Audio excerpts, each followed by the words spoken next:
Everybody, Will Campbell here with Royal LePage Atlantic. Back this week with another question and answer. This week I'm actually going to do two questions just because they somewhat tie into one another. So let's get right into it. First question comes in from my boy Gary Strobridge all the way out in Edmonton, Alberta. Thanks for the question, Gary. Really appreciate it. Gary says, what is the most common shortfall when listing a property? That's actually a really good question. Not a lot of people think about that. The biggest mistake people make when listing their property is overpricing. A lot of people aren't really familiar with the actual consequences of overpricing your property. What I always like to tell people is the day that you list a property, like the actual first day, is kind of like your grand unveiling, right? It's like, hey, everybody, here's this property. Everyone take a look at it. Let me know what you think. That's when the most amount of realtors are going to see it. It's when the most amount of buyers are going to see it. The most amount of affiliates, mortgage brokers, lawyers, and things like that are going to be taking a look at it. And if you overprice it right away, the people are just going to look at it and move on.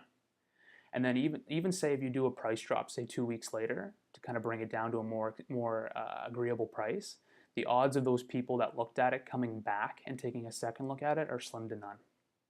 So if say 70% of potential buyers looked at your property day one and it was overpriced, you're now only left with 30% after a price drop of people that would be, potential buyers that would be willing to buy your property. So it's very harmful to overprice your property out of the gate.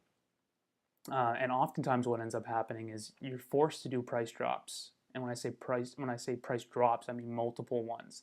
And your property sits for longer on the market, just eventually just going down in value as it sits. And oftentimes you'll end up selling your property for less than what you could have sold it for if you just had priced it properly from the get-go. And that kind of ties right into the second question. The second question came in from Jeff Reeves. Thanks, Jeff, for the question. I really appreciate it. Jeff's question was, how do I determine sale price? So what I think he means by that is list price. I wish I could determine sale price. If I could do that, I'd probably be the number one agent in all of Canada. But he's wondering, how do I determine the list price of a home? So a couple different ways I go about it, but it all depends on the type of property. But let's just, for argument's sake, say that we're just dealing with a residential home here. I use what's called a comparative approach. So basically what I do is I take a look at the property that I'm trying to price up. I look at the features of it, how many bedrooms it has, how many bathrooms, what type of property it is, whether it's a bungalow, a split entry, two-story, anything like that. I look at whether it has a garage, fenced yard, lot size, things like that. And then I'll look in that area and try and find properties that are similar to it. And I look at ones that have sold, usually within the last 6 to 12 months, and I look at properties that are currently for sale. I typically tend to put more weight on sold properties. Reason for that is just because those prices are what I would consider proven.